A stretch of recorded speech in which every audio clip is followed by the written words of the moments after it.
about them online at southwestfertilizer.com. All right, shifting gears a little bit.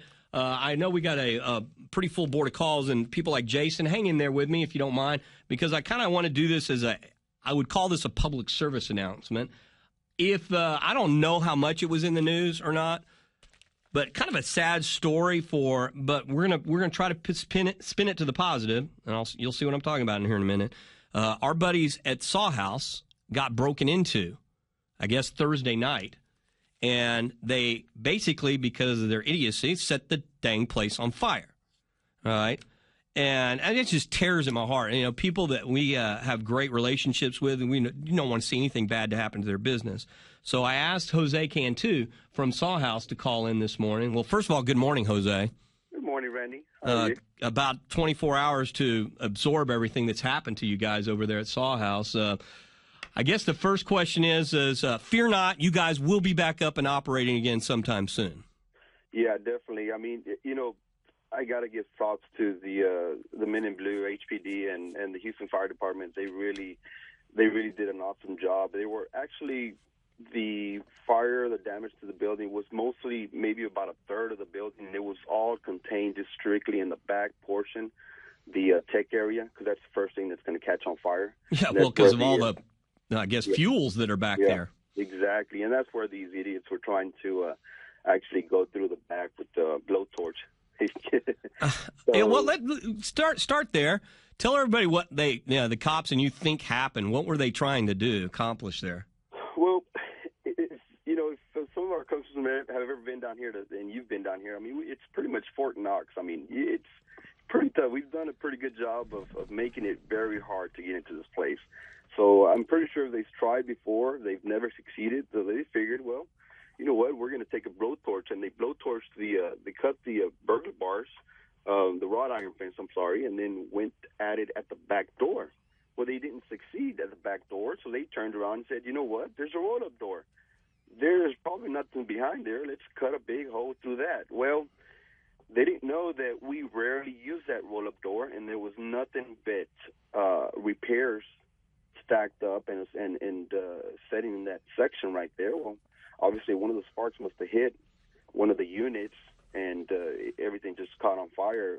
The good thing is we have a pretty good, nice firewall in that back section that everything, like I said, was just contained, and it kind of it's not a good feeling when you're driving 20 minutes away and you're expecting the worst, you know, and you drive up and you see nothing but firemen and blocking off and the whole nine things. But once I got there and they kind of, you know, went through it, and like I said, it was mostly a third of the building that was damaged, showroom floor, office, all that, mostly just sustained water and some smoke damage. But we got a restoration company in here yesterday, and we're here. I'm actually here already working. We're going to be working here all weekend to try to, hopefully, I say by midweek, we should be up and running. Oh, wow, that's quicker than I thought. Oh yeah, no, we're not gonna shut down. All right. I mean, there's such a thing as insurance. We know that. I know you're insured, so you're gonna, come back from that. It's just that I don't even know if I'm putting it in the right terms. It's just gut wrenching to see a friend's business get attacked like that, and then see the damage. Thankfully, they didn't really get away with anything, but Lee, what are these people thinking, right? Well, you know what? Unfortunately, they didn't get away with it. I was talking to the adjuster yesterday. I said, well, you know what? I said, it would have been nice if they would have gotten away with $40,000, $50,000 worth of equipment instead of causing $150,000. And not only that, the headaches. I mean, all of my customers, and that's one thing too. You know, my customers have all been great. They've all been patient with me. All that equipment was in the back. All my repairs were in the back. So now I kind of have to sort through them and see who belonged to what and go through the paperwork, proper documentation. The good thing is our server room was totally separate. That got saved. So I have all that info in there. That's excellent. Yeah, so, I mean, it's awesome. And, right. You know, we've got a good crew here at Saw House. Everybody, you know, just got their head up and said, let's go to work. Yeah, pull yourself up by the bootstraps. Exactly. Yeah. Don't lament this too much longer, but you've only had like 36 hours to kind of absorb all this. This is Jose Cantu. He and his brother, founders of the Saw House, which we've been bragging about for a while now and want all the GardenLine customers to go to. And when they get back up and running in a few days, that's how we help them, everyone listening.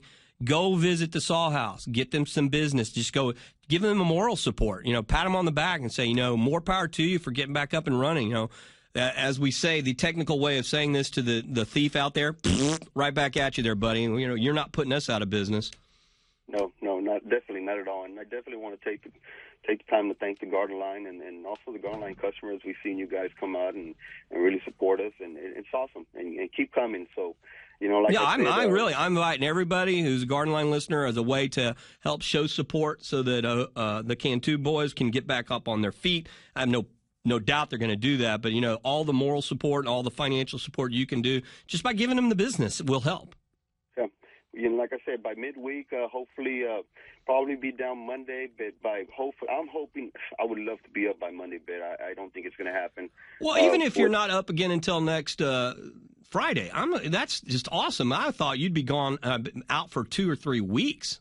Yeah, well, that's what I was expecting at first. When you show up and you see all the damage, and you're like, oh my God, what's going to happen? But once you start cleaning up and you start kind of analyzing things, and for some of our listeners that don't really know, we started back in my dad's garage in '99, so we know what it takes to work outside in the heat, and we don't have a problem setting up a temporary building and putting some computers up. I don't care. That's the least of my problems. Hey, between you and me, did you ever set your dad's garage on fire accidentally?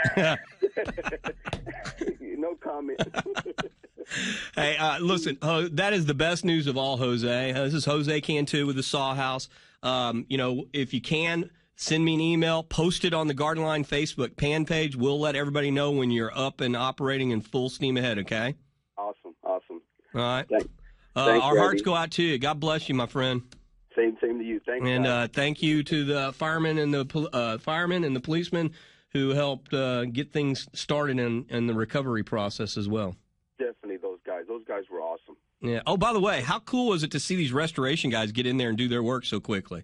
It's actually pretty amazing. Isn't that amazing? They just get in there and say, okay, this is what we're going to do. We're going to take insulation. We need to get all this smoke out of your building, and they just go away. 30 years ago, nothing like that existed, really. Yeah. And you know what? I got to give props to Federated Insurance. Those guys have been here awesome. They've just been going at it, and everything I ask for, they do it, and whatever we need, their main priority is to get us up and running. All right, well then, get back to work so you can get back up and running real quick, okay? Definitely. We'll talk to you later. All right, thanks, Jose. Man, I found that out yesterday. I was devastated, and I could tell when I was talking to Jose on the phone yesterday, it was like you could hear it in his voice. But now I hear 180 degrees difference in his voice right now, so he knows that this is all recoverable, and that's awesome news. So you guys on the GardenLine fans, y'all guys can help, all right? They're on Alding Westfield, just about 10 minutes north of downtown, and I'll let you know when you can go run on out there. We'll let you know via Facebook, whatever, what all we can do to help the Saw House out after just gutless wonders, thieves, robbers, and their stupidity out there. All right. With that said, that is positive news. I really didn't think they'd be able to turn that around in less than a week, but it sounds like they will. Awesome news. Jason, hang in there. You will be up next in Tomball on the GardenLine on News Radio 740 KTRH.